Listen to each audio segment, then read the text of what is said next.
Aujourd'hui, nous sommes à Shawinigan pour le Shawicon et j'espère que l'événement va être aussi awesome que cette glissade-là.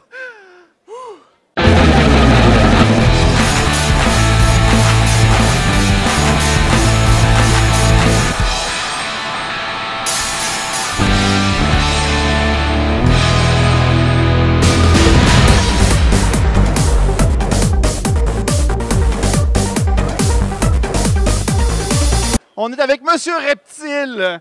Monsieur Reptile qui est avec un ami dont je suis pas très convaincu. Ah là, il me regarde là. Moi, je te lance le défi d'y toucher. Oui, mais ça doit être comme tout dégueulasse, ça, cette affaire-là. OK, attends une minute. Ah! C'est une sensation forte qu'on est en train de te faire vivre. Là, qu'est-ce qui arrive là, si, admettons, il est plus là pendant la convention? On va le chercher. Il n'y a pas un risque on a perdu un enfant? Ben, ça serait malheureux de perdre un enfant, mais malheureusement, Mongo là, préfère les lapins et les cochons d'Inde. Ton piton de Birmanie, là, quel cosplay qu'il faut pas porter pour qu'il puisse comme être tenté pour te manger? Ah, les cosplays à fourrure. Les furries? Ouais.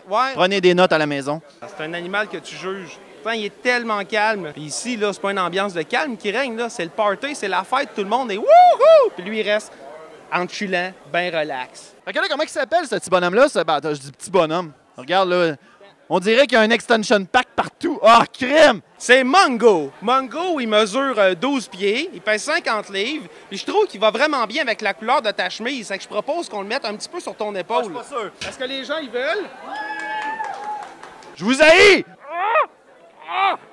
Tu vois, je vous donne des sensations fortes, Monsieur Luduc. Un petit peu! Ah, il me regarde, là, il fait comme... Est-ce que c'est mon prochain lunch? Ouais, peut-être qu'il enligne ta perruque, là, parce qu'elle ressemble à un cochon d'Inde. Oui! Ah! Ça queue bouge! Bravo!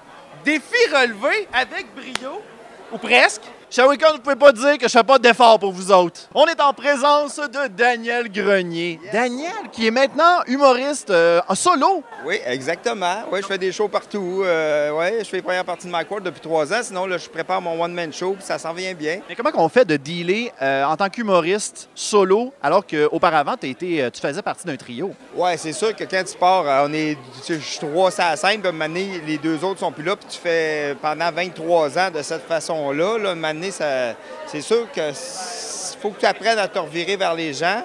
Puis ça m'a pris 1 an et demi. C'était assez long, mais non, à ce temps, j'ai vraiment du plaisir. C'est vraiment le fun. Là, je trippe, puis je joue, puis je vois du monde. Puis je fais toutes les idées les plus folles que j'ai fait. J'ai pas besoin de négocier avec personne. J'ai toujours créé dans ma vie des affaires flyées. Puis l'humour, j'adore l'humour. J'aime ça faire rire le monde. Puis quand le monde rit, puis quand on passe des belles soirées. L'humour, moi, trouver une joke bizarre, là, puis qu'il y a des gens qui rient, là, c'est merveilleux. Puis tu es très visuel en plus. Déjà que la plupart de tes gags sont avec des petits gadgets, des gogos que tu vas chercher ici et là. Il y a beaucoup d'humoristes qui parlent du fait que tu t'en vas dans des vides débarras, dans des magasins de souvenirs et tout. Sérieusement, comment on fait pour nourrir une bébite comme ça?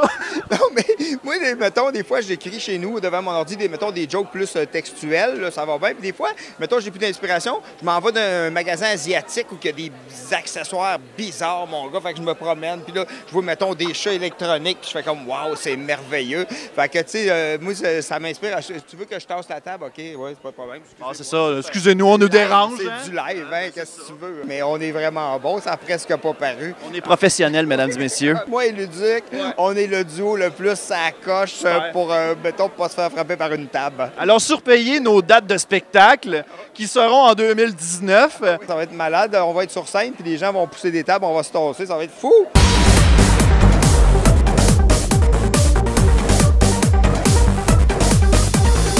Et oui, le Shawicon veut dire aussi retrouvailles. On est en présence d'Éric Paul. Éric Paul qui s'occupe des rôles. Éric, qu'est-ce que tu fais aujourd'hui au Shawicon? Aujourd'hui, on vient promouvoir nos nouveaux jeux d'évasion qui s'appellent Enigma, qui ont ouvert à Trois-Rivières. Alors, des jeux d'évasion, c'est des salles thématiques. Puis vous avez 1 heure pour vous évader, en fait, trouver une façon de sortir de là. Est-ce que tu as quelque chose que tu fais en particulier à ta table? Absolument. On a un petit concours. À l'intérieur de ce petit plat, il y a une clé. Vous avez 30 secondes pour trouver la clé. Et si vous réussissez, vous gagnez une entrée gratuite chez Enigma. Sérieusement, je trouve ça dégueulasse. Pour toi, Luduc, je te fais un deal. Si tu réussis à l'avoir en 30 secondes, je t'offre un tournage gratuit chez Enigma. Ah! Puis ça bouge, en plus, ils sont encore vivants, là. Regarde, il y en a un qui a été mangé par ses congénères. Il y a un cadavre là, qui bouge. Là, juste là, il est un peu vide. Je le vois! C'était mon préféré, il s'appelait Luduc. Là, on va se placer comme faux, là, j'imagine, là. 2, 3. Ah! Ah! Ah! Ah! Ah, c'est pas si pire. Ah! Non, c'est un verre. Ah, il y en a qui sont mordus. Ah!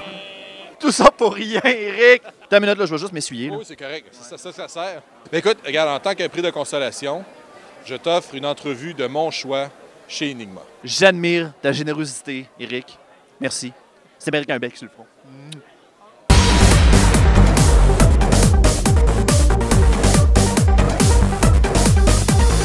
Être au Shawicon, ça ne serait pas fait. Et oui, être au Shawicon, ça ne... Non, il faut que je recommence ça. 3, 2, 1. 3, 2, 1. OK. Être au Shawicon, ça ne serait pas terminé sans interviewer l'invité d'honneur, Claude Legault, alias Flavien Bouchard, personnage aussi dans 19-2, Annie et ses hommes, le club des 100 watts. 100 watts, Léon Labine. Ben oui. Même pas né dans ce temps-là, par exemple. Ben, hein? Ça, c'est des années, moi, de 88. T'es né en 88? Ouais.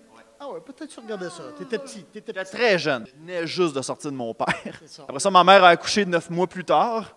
Oui, puis on sait ce qui s'est passé entre les deux. On ne donnera pas des détails pour les fans à la maison. Parler de bande dessinée au Shawicon, ce serait impossible sans nécessairement parler avec des BDistes. Et là, on a la crème de la crème avec Julien Paré-Sorel. Tu fais partie du projet de la bande dessinée dans une galaxie près de chez vous. Parle-moi un peu. Comment c'est arrivé ce projet-là? Ça remonte déjà à 2 ans maintenant. L'éditeur, Patrick Marleau, m'a approché en 2015 pour me dire « Ça te tente-tu de dessiner la bande dessinée dans une galaxie près de chez vous? » Fait que là, j'ai dit « Ben, je sais pas, je vais y penser, faut que je check mon horaire. » Non, c'est pas vrai, j'ai tout de suite dit comme on s'entend comme « Oui, oui. » Moi, j'ai grandi avec ça, tu sais. C'était mon adolescence. Puis au cégep, il y avait les films. Donc, j'étais déjà fan. Je suis fan, ça, à la base. Donc là, on a fait des designs, on a approché les scénaristes, puis arrive Bernard et Claude Legault, scénaristes originaux de la série. Puis on a commencé à travailler ensemble. Qu'est-ce que ça apporte de plus à la franchise? Mais c'est un nouveau médium, déjà. En fait, ça réveille les personnages qui dorment maintenant depuis 8 ans, depuis le dernier film. Et ça va être un bon bridge entre le sommeil et le prochain film. En même temps, c'est une expérience, on l'essaye. Si ça marche, si c'est bien reçu, on va en faire un autre. Après, on fait une autre BD après ça. T'sais. L'environnement de travail avec eux, comment ça se passe? L'environnement, c'est une expérience super enrichissante parce que c'est des professionnels, ils ont beaucoup d'expérience, ils ont écrit plusieurs films, plusieurs séries télé. Donc, moi, je me sens privilégié, je le suis, puis je trouve super chanceux. Quand je reçois des bouts de scénario, de script, tu sais, je suis le premier au Québec à lire ça, je reçois ça, puis j'entends les personnages dans ma tête lorsque je lis les dialogues. Fait eux, leur univers, ils le connaissent par cœur, puis c'est ça, c'est du matériel original. Tu sais. Commencer de travailler avec Julien? C'est absolument épouvantablement le fun. Ah, t'as eu peur, Annette, hein? Ah, écoute, ça va bien. D'un, c'est quelqu'un qui a énormément d'énergie. Comme je disais tantôt, c'est une nouvelle pile qu'on met dans le vieux moteur du Romano Fafard, qui est quand même 20 ans bientôt. Donc, il est brillant, il est comme talentueux aussi. Nous, il fait des choses que nous, on ne connaissait pas. C'est le fun de pondre des choses puis de voir arriver un dessin qu'on fait comme un. Est-ce que lire la bande dessinée va être essentiel à lire pour la venue du 3e film? Absolument pas. Absolument pas, parce que tu vois, dans l'espace-temps de Galaxie, ça se situe. L'aventure se situe. Il y a beaucoup de S, hein? Ouais. Ça se situe entre la 3e et la 4e saison. C'est comme si c'était un épisode qu'on n'aurait pas vu. Okay. Donc, est-ce qu'on parle d'une seule aventure dans l'album ou de plusieurs petites aventures? C'est une bonne question. Évidemment, il va y avoir plusieurs péripéties. Il y en a toujours eu. On va commencer par une première aventure. Puis, si le projet avance bien puis si que les gens en redemandent, bien, moi, je serais partant pour en faire autant qu'il faut. Tu n'as pas le droit de dire qu'est-ce qu'on trouve dans la bande dessinée. Mais je vais te poser la question inverse. Qu'est-ce qu'on ne trouvera pas? Qu'est-ce qu'il n'y a pas? Ça, c'est une bonne question. On ne trouvera pas... Qu'est-ce qu'on ne trouvera pas? Les fesses de Claude Legault. Ça, on ne les trouvera pas. Ben non, parce qu'on est dans Galaxie, on voit pas. Ça, on ne les trouvera pas. Il n'y a pas Donald Trump. Ça, c'est une bonne chose, je trouve. Il y a toujours un petit fond pessimiste dans Galaxie, mais on finit toujours par passer par-dessus puis s'amuser. Puis, même si les fins sont souvent brutales dans Galaxie, mais c'est toujours drôle pareil. Oui. Ça va être juste lucide, mais absurde. Puis ce qu'on ne trouvera pas, c'est un dessin d'un certain premier ministre, le président américain. On donnera pas de nom. On donnera pas de nom. Il ne donnera pas de place, il en prend déjà assez, Calvaire. Là. Merci beaucoup, Claude, pour ton temps. Et ton micro est vraiment jaune. Écoute, tu peux partir avec la mouche, je te la donne. Merci beaucoup, Julien, pour ton temps. Ça me fait plaisir. Merci à Et toi. que la force soit avec toi au crayon afin de pouvoir, regarde là-bas, afin que tu puisses aller de l'avant dans ce projet. Merci.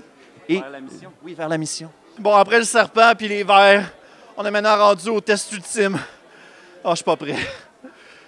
Ah, c'est tout visqueux, là. Ah! Come on, Ludic, c'est juste des dés, là. Ah, c'est pas ce que je vis!